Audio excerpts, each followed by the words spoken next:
തദ്ദേശ തെരഞ്ഞെടുപ്പിൽ കൊടുങ്ങല്ലൂരിലെ മിക്ക പഞ്ചായത്തുകളിലും മികച്ച വോട്ടുകൾ സമാഹരിച്ച് 2020. ഇടതു വലതു മുന്നണികളുടെ വോട്ട് ബാങ്കുകളിൽ വിള്ളൽ വീഴ്ത്തിയാണ് 2020 വോട്ടുകൾ നേടിയത്. പൊയ്യ, വെള്ളാങ്കല്ലൂർ എന്നിവിടങ്ങളിൽ മാത്രമാണ് 2020 സാന്നിധ്യം അറിയിക്കാതിരുന്നത്. ന്യൂസ് ഡെസ്കിൽ നിന്നും തയ്യാറാക്കിയ റിപ്പോർട്ട് കാണാം. തദ്ദേശ തെരഞ്ഞെടുപ്പിൽ കൊടുങ്ങല്ലൂരിലെ 4 പഞ്ചായത്തുകളിൽ സാന്നിധ്യം അറിയിച്ച 2020 അന്നമനട, കുഴൂർ, പുത്തഞ്ചിറ, മാള എന്നീ പഞ്ചായത്തുകളിലാണ് 2020 ശക്തമായ മത്സരം നടത്തിയത്. ചില വാർഡുകളിൽ മുന്നണി സ്ഥാനാർത്ഥികൾക്ക് വെല്ലുവിളി ഉയർത്താനും ഇവർക്ക് കഴിഞ്ഞു. ചില പഞ്ചായത്തുകളിൽ 1-2 വാർഡുകളിൽ 3-ാം സ്ഥാനത്ത് വരെ 2020 സ്ഥാനാർത്ഥികൾ എത്തി. 4 പഞ്ചായത്തുകളിൽ നിന്നും ഇടതു വലതു മുന്നണികളുടെ വോട്ടുകൾ ഭിന്നിപ്പിക്കാനും ഇവർക്ക് കഴിഞ്ഞു. അന്നമനട പഞ്ചായത്തിൽ 2020 മത്സരിച്ചത് 12 വാർഡുകളിലാണ്. ഇവിടെ വാർഡ് 17-ൽ 2020 സ്ഥാനാർത്ഥി സോണി ജോർജ് 251 വോട്ടുകൾ നേടി 3-ാം സ്ഥാനത്താണ്.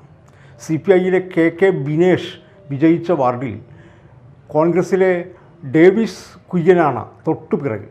വാർഡ് 2 വെണ്ണൂർ സൗത്തിൽ കോൺഗ്രസിലെ ആനി ആൻഡു മത്സരിച്ച് വിജയിച്ച വാർഡിലും 2020 സ്ഥാനാർത്ഥി വാവച്ചൻ വാതുക്കാടൻ 3-ാം സ്ഥാനത്താണ്. 108 വോട്ടുകളാണ് 2020 ഇവിടെ നേടാനായത്.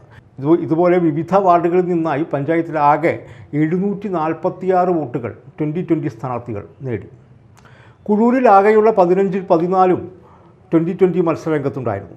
പല മുന്നണി സ്ഥാനാർത്ഥികളുടെയും വോട്ട് ബാങ്ക് ചൂഴ്ന്നെടുക്കാൻ ഈ മത്സരം നിമിത്തമായി. 100-ൽ താഴെ വോട്ടുകൾ വിവിധ വാർഡുകളിൽ നിന്ന് 2020 സമാഹരിച്ചു.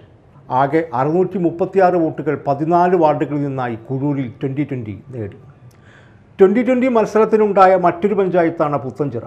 ഇവിടെ 13 വാർഡുകളിൽ മത്സരിച്ച പാർട്ടി 572 വോട്ടുകൾ ആകെ സമാഹരിച്ചു. 100-ൽ താഴെ വോട്ടുകളാണ് ഇവിടെയും 2020 സ്ഥാനാർത്ഥികൾ നേടിയത്.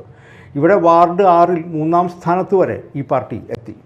മാള പഞ്ചായത്തിലെ എല്ലാ വാർഡുകളിലും മത്സരിച്ച 2020 1098 വോട്ടുകൾ ആകെ നേടി. വാർഡ് 5, 8, 10, 12, 16, 17, 18 എന്നിവിടങ്ങളിൽ ശക്തമായ മത്സരം ഇവർ കാഴ്ചവെച്ചു. വാർഡ് 10-ൽ നേടിയത് 211 വോട്ടാണ്.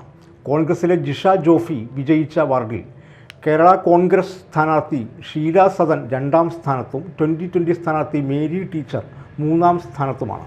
വാർഡ് 18-ലും 2020 സ്ഥാനാർത്ഥിയായിരുന്ന സൗജത്ത് 3-ാം സ്ഥാനത്ത് എത്തിയിരുന്നു. ഇവിടെ 133 വോട്ടാണ് പാർട്ടി നേടിയത്. UDF, LDF, NDA മുന്നണികൾക്ക് വെല്ലുവിളി ഉയർത്തി കൊടുങ്ങല്ലൂരിൽ 2020 കുതിക്കാൻ വെമ്പുമ്പോൾ വല്ലാതങ്ങ് അവഗണിക്കാൻ കഴിയില്ല ഈ പാർട്ടിയെ ആർക്കും. ഇടതിനെയും വലതിനെയും BJPയെയും പഞ്ചായത്ത് തെരഞ്ഞെടുപ്പിൽ ഈ ചെറിയ പാർട്ടി വെള്ളം കുടിപ്പിച്ചു എന്നാണ് കണക്കുകൾ പറയുന്നത്.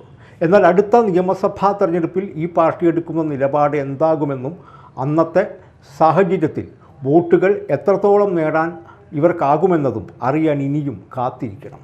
News desk, media time.